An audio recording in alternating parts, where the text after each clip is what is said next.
This is a story Mr. Takeda, a typical businessman, experienced.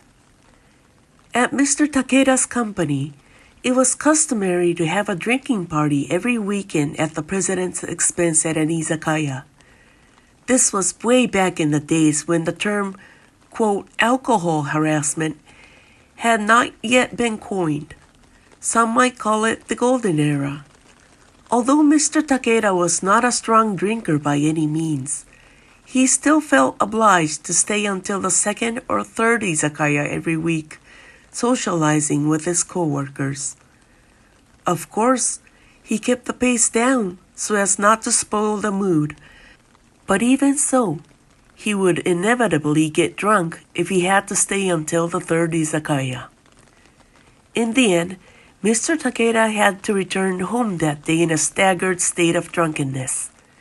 When he looked at his watch, it was already past 2 a.m. Mr. Takeda's wife was the type who would stay up and wait for her husband no matter how late he got home. Even his drunken, fluffy head had enough conscience to feel guilt for that, so Mr. Takeda hurried home despite his dazed gait. How long had he walked? When he looked down the street, he saw a light at the entrance. "Hey, honey!" His wife came out in front of the house and waved at him. It had been more than 20 years since they had become husband and wife, but Mr. Takeda could not help but smile at the sight of his healthy wife welcoming him with a smile even at this late hour. "Sorry I'm late. The atmosphere of the party and my boss made it hard for me to leave," he mumbled. Mr. Takeda entered their home with his wife lending him a shoulder as he apologized with a slurred speech. As soon as they got inside, he went to his bedroom with his wife by his side. Opening the sliding door, he found a futon laid out in the Japanese-style room with a navy-hued nightgown folded beside it. It was truly a perfect setting, its hospitality almost like a five-star hotel. Mrs. Takeda closes the sliding door, leaving him to change. Behind her, Mr. Takeda's son smiled and waved them good night. His only son, who will be a high school student this year, is his pride and joy. Thinking that he has grown up to be a good boy who loves his parents, Mr. Takeda tried to change into the nightgown that had been prepared for him. But apparently he was too wasted to bother. Perhaps he was more intoxicated than he thought, or maybe the arrival at his house had loosened him up, so he jumped straight into his futon without changing. Mr. Takeda fell asleep, but his sleep was suddenly interrupted by a disturbing electronic noise. The cell phone in his suit emitted a notification sound, indicating that it had received a text message. Irritated by the interruption to his efforts to sleep comfortably, Mr. Takeda fumbled with his cell phone with a sleepy look on his face and looked at the message he had just received. The sender of the message was his wife, saying, "Can't you come home yet? What's happening?" It is not surprising that Mr. Takeda looked as if he got pranked when he saw it. It was she herself, of all people, who went out of her way to meet him in front of his house. She must be sleepwalking. I'm the one to blame for making her wait until it is late. Smiling at his wife's silly behavior, Mr. Takeda turned over on his right side. What came into view was a familiar scene of a Japanese room with tatami flooring. There was nothing in the room but a futon, and it was quite spacious. He thought, "This is the familiar room where I always sleep."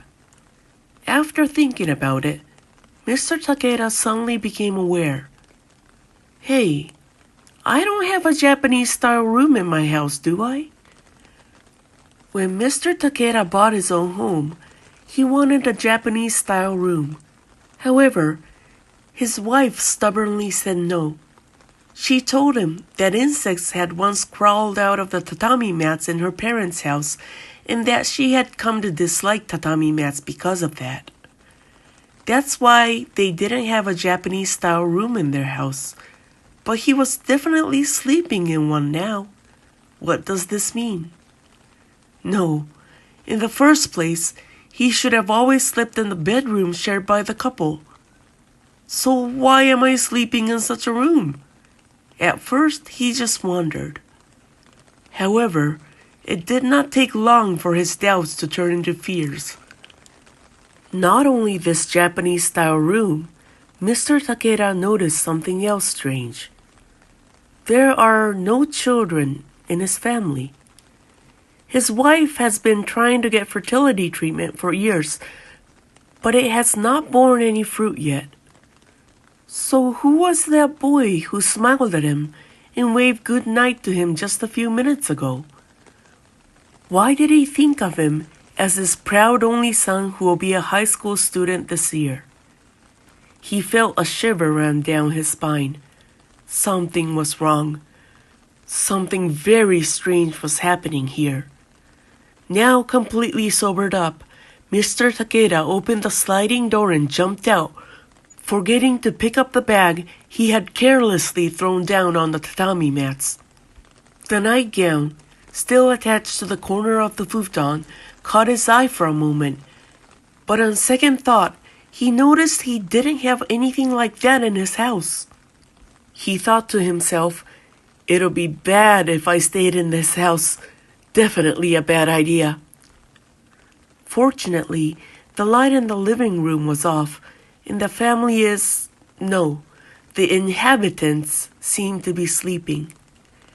As soon as he arrived at the front door, he tried to put on his shoes, but it took him a long time and he could not get them on properly. Then, Mr. Takeda heard rough footsteps coming up behind him. He didn't care about his shoes anymore. This was no time to be worrying. With an out-of-tune scream, he ran outside and closed the door. At that moment, Mr. Takeda saw what was coming toward him for a moment. He saw an old woman approaching him with an expressionless face like a mask.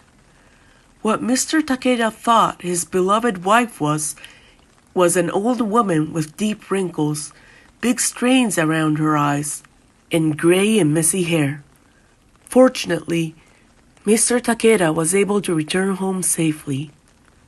However, he dropped his bag and came home without shoes, so he was scolded by his wife a little for that. Later in the daytime, he visited the place where the house was and found that it was not a house at all, but an ordinary apartment complex. He checked the area and found that there had been no accident, suicide, or anything like that before the apartment was built. His wife laughed at the story, saying that it was the product of a bad drunken dream, but Mr. Takeda could not believe it. Whenever he tells this story to someone, there was something that always came to his mind. The navy-hued nightgown that was folded neatly and placed next to the futon in the Japanese-style room at that time. Whenever he told this tale, he thought of that simple, plain nightgown. "I probably wouldn't have been able to come home if I had been wearing that," he said. Mr. Takeda is still living near the apartment where the house appeared.